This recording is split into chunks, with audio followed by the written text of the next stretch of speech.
Bonjour Adrien. Bonjour Brice. Votre invité ce matin, François-Noël Buffet, ministre délégué auprès du ministre de l'Intérieur. Bonjour François-Noël Buffet. Bonjour. On va parler avec vous ce matin des agressions contre les élus, puisqu'il y a 2 ans, un centre d'analyse a été créé et aujourd'hui, il vous rend son tout premier rapport. Alors, avec quel résultat ? Combien d'agressions contre les élus ont été enregistrées ?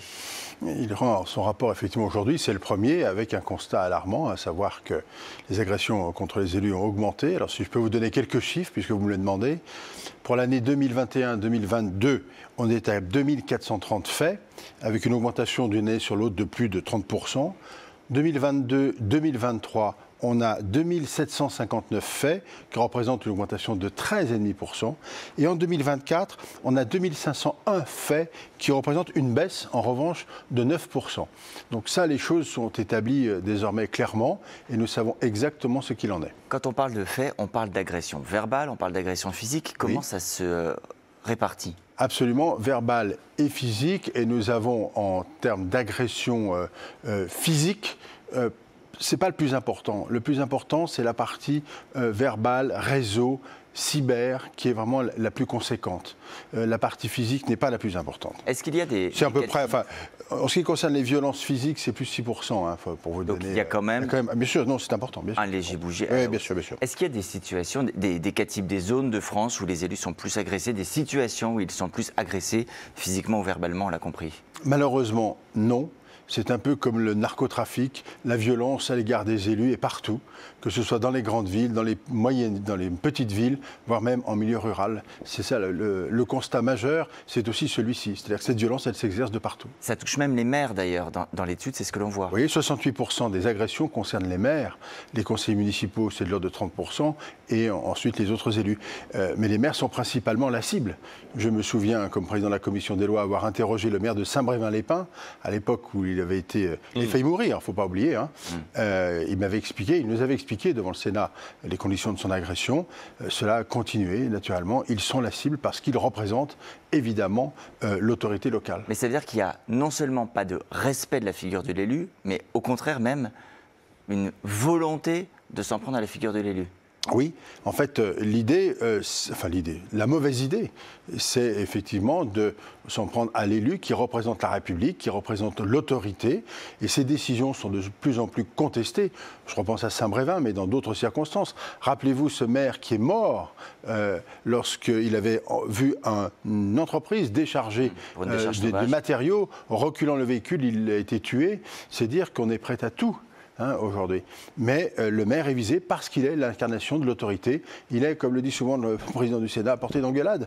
Mais là, ça va beaucoup plus loin. Il y a des mesures qui ont quand même été prises ces dernières années. L'expérimentation d'un bouton d'appel, un numéro d'aide psychologique, une loi d'ailleurs que vous aviez contribué à porter. Oui. Qu'est-ce qu'il reste aujourd'hui à faire pour empêcher ou pour lutter contre ces agressions ? Alors, il faut bien de rappeler qu'en fait, après les événements, et notamment de 2023, j'avais fait voter un texte au Sénat accompagné d'autres collègues qui a donné lieu à la loi du mois de mars 2024, qui a renforcé le quantum des peines, les peines encourues, pour toutes les agressions à l'égard des maires, qui a amélioré la protection fonctionnelle. Et puis, qu'est-ce qu'il reste à faire ?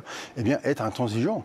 Il faut continuer d'abord de donner aux élus la capacité de pouvoir réagir vite, c'est-à-dire des dispositifs, des sortes de kits à disposition. Ça, c'est notamment aussi ce qu'on appelle ce bouton d'appel qui leur permet de se signaler. Absolument, qui permet de se signaler immédiatement les services de gendarmerie ou de police, bien évidemment. Un contact régulier avec les procureurs de la République, la capacité d'apprendre à réagir très très vite, et puis la sanction. Mais il faut reconnaître qu'en la matière, les tribunaux ont réagi assez bien, puisque le délai de réponse du parquet a été en moyenne d'un peu plus d'1 mois et demi, ce qui est très important en évolution par rapport à d'autres affaires. Et en matière de décision et de sanction, on est en moyenne, je dis bien, à 15 mois de prison ferme.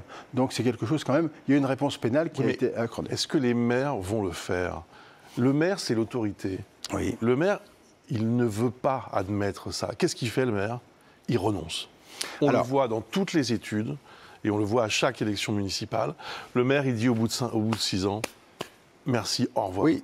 C'est assez juste. Nous avons constaté depuis plusieurs années un certain nombre de démissions de maires ou de conseillers municipaux qui, devant la difficulté, renoncent. Après, on ne sait pas exactement pour quelles raisons, c'est-à-dire qu'on ne sait pas exactement les motifs des départs. Mais pour ceux qui subissent des violences, je repense toujours au maire de Saint-Brévin, il décide d'arrêter. Mais le maire de l'Haye-les-Roses, qui avait été attaqué quelques temps plus tard, est resté en poste et a résisté. Je crois que l'important, au-delà du fait qu'ils peuvent décider effectivement de renoncer, c'est de tenir et de réagir, et que à la fois la police, la gendarmerie et la justice réagissent très fermement à ces situations. Pour répondre à la question de Bruce, vous préparez également ce que vous appelez un pack nouvel élu. En quoi ça consiste? À qui ça va s'adresser? Ça va s'adresser effectivement à l'occasion des élections de 2026. On prépare ce qu'on peut appeler une sorte de kit qui permettra aux élus de pouvoir réagir, de savoir comment réagir quand on est victime d'une agression. Avec des dispositifs numériques, bien évidemment, une sorte de répertoire numérique aussi, qui permettent immédiatement, alors qu'ils sont agressés, de pouvoir appeler la bonne personne. Un mot aussi des polices municipales, puisque souvent les maires demandent plus de pouvoir pour leur police. La semaine dernière, sur TF1, le chef de l'État a dit « Je souhaite que le gouvernement puisse prendre une loi, notamment pour permettre aux polices municipales de faire des saisies, des flagrances, des amendes forfaitaires ». Alors, quand la loi verra-t-elle le jour? Pour tout vous dire, la loi est prête. Elle sera présentée à la fin du mois de juin. Il me reste à arbitrer quelques sujets. C'est dans le cadre du Beauvau des polices municipales, donc nous sommes arrivés au terme de notre travail, avec la possibilité donnée aux maires de pouvoir permettre à leur police municipale de délivrer des amendes délictuelles forfaitaires, de pouvoir contrôler des coffres, de pouvoir contrôler des identités, de pouvoir faire des saisies éventuellement, et la possibilité vraiment à la demande du maire.